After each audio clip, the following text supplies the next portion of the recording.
Hello guys, my name is Satyabhama Singh Rajput. तो आज का हमारा टॉपिक है भूकंप। तो भूकंप होता क्या है बेसिकली उसके बारे में जानते हैं।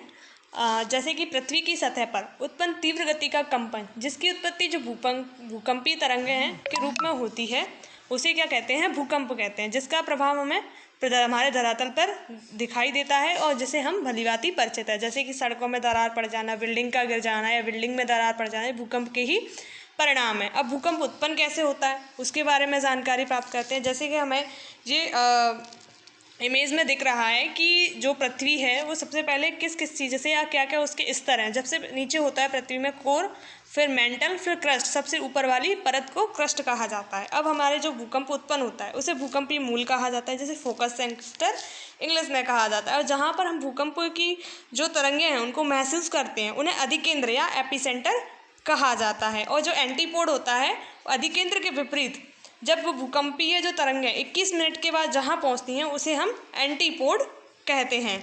अब भूकंप का अध्ययन हम जिसमें करते हैं वो सिज्मोलॉजी होती है। अब भूकंप को मापन के लिए सिज्मोग्राफ का इस्तेमाल करते हैं, जिसमें 3 स्केल होती हैं: मर्केली स्केल, रिक्टर स्केल और रोसिल फेरल स्केल।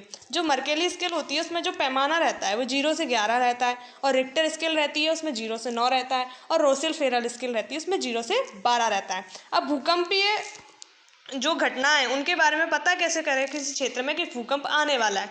तो जो वायुमंडल होता है उसमें रेडॉन गैस की मात्रा अधिक बढ़ने लगती है, जिसके कारण हम पता कर पाते हैं कि भूकंप उत्पन्न होने वाला है। अब भूकंप के उत्पन्न होने के कारणों के बारे में जानेंगे। तो भूकंप उत्पन्न होने के 2 कारण हैं, प्राकृतिक कारण और मानव निर्मित कारण। अब हम जो प्राकृतिक कारण है जो नेचर के द्वारा होते हैं वो है प्लेट विवर्तन की घटना के कारण। जैसे प्लेट विवर्तन की घटना कैसे, हमारे जो धरातल उसमें बेसिकली मानी जाती है 6 प्लेटें हैं, मेजर प्लेट, और बाकी 20 के समथिंग है। तो इस प्रकार जो प्लेटों का खिंचाव होता है उनके कारण जो धरातल में कंपन हो जाता है वह भी भूकंप का कारक है। और फिर भू असंतुलन के कारण भी भूकंप आता है। उल्कापिंड के कारण भी जो उल्कापात होता है उसके द्वारा भूकंप आ जाता है। फिर संवहनी तरंगें जो धरातल के नीचे उत्पन्न होती हैं उनके कारण भूकंप आता है। ज्वालामुखी क्रियाओं के द्वारा भूकंप आता है। और इसी प्रकार हम जो मानव निर्मित जो कारक हैं उनके बारे में जानेंगे, जैसे कि बांधों का निर्माण। अब आप सोचेंगे कि बांधों के निर्माण से कैसे हम भूकंप आ सकता है। तो जैसे हमारे जो देश में लातूर जो महाराष्ट्र में बांध है उसके बहुत अधिक जल होने के कारण उसमें भूकंप आ गया था। तो मतलब एक घटना सिद्ध होती है कि बांधों के निर्माण के कारण भी भूकंप आता है। अत्यधिक भार होने के कारण जो धरातल की चट्टानें हैं वो लिक्विड फॉर्म में वो तैरती हैं, तो वो जब उनमें कंपन उत्पन्न हो जाता है तो वहाँ भी भूकंप आ जाता है। सुरंगों के निर्माण के कारण, चट्टानों का टूटाव के कारण भूकंप आ जाता है। परमाणु परीक्षण के द्वारा भी भूकंप आ जाता है।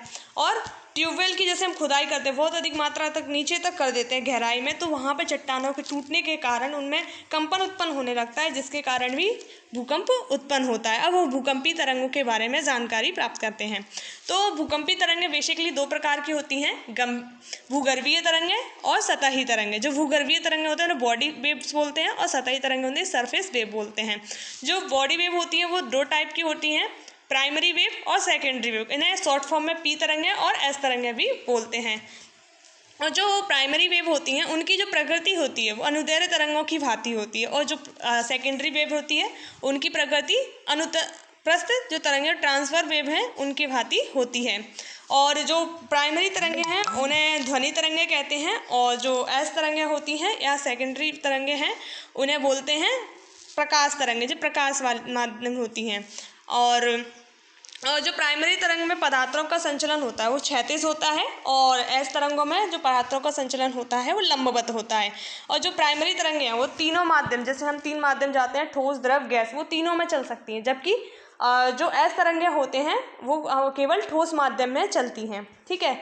अब वो जो सतही तरंगें एल तरंगें होती हैं, और जो सबसे ज़्यादा घातक तरंगें होती हैं, ठीक है, विस्फोटकता के आधार पर। और फिर इसके बाद घातक तरंगों में आती है एस तरंगें, फिर पी तरंगें। और सबसे ज़्यादा गति किस तरंगे की होती है? जैसे हमने पहले जाना, पी तरंगें सबसे पहले पहुँचती हैं। तो जो पी तरंगें हैं सबसे ज़्यादा गति, फिर एस तरंगों की, फिर एल तरंगों की।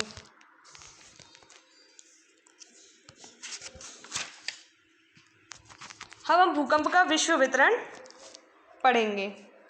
भूकंप का विश्व वितरण कैसे पढ़ेंगे कि भूकंप में जो विश्व स्तर पर 3 पेटियों में बांटा गया है: परिप्रशांत महासागरीय पेटी, मध्य महासागरीय पेटी,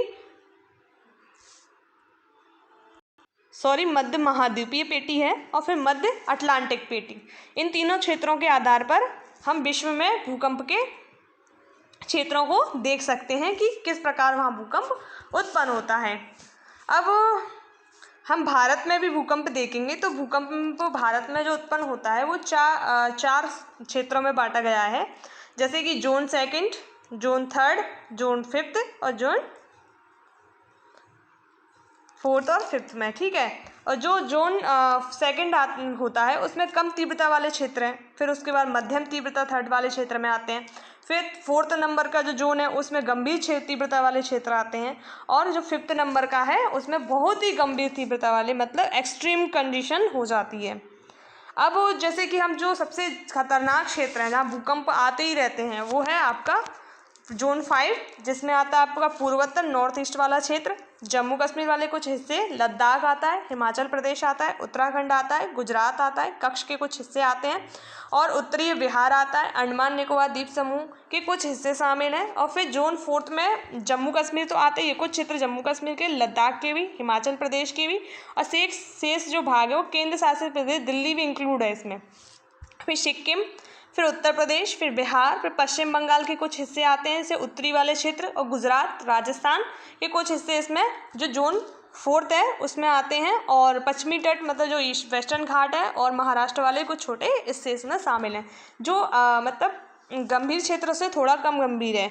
और जो जोन 3 है उसमें केरल, गोवा, लक्षद्वीप, उत्तर प्रदेश, गुजरात, पश्चिम बंगाल और पंजाब, राजस्थान, बिहार, महाराष्ट्र, मध्य प्रदेश, और इसमें हमारा मध्य प्रदेश किस जोन में आता है, वो जोन 3 में आता है, ठीक है। झारखंड के कुछ हिस्से और छत्तीसगढ़, उड़ीसा, आंध्र प्रदेश, तमिलनाडु, कर्नाटक भी शामिल है। और जो शेष हमारे जो क्षेत्र बच रहे हैं वो जोन 2 में, मतलब जोखिम की संभावना बहुत ही कम है। तो आपको वीडियो अच्छी लगी हो तो इसको लाइक, शेयर एंड सब्सक्राइब कीजिए।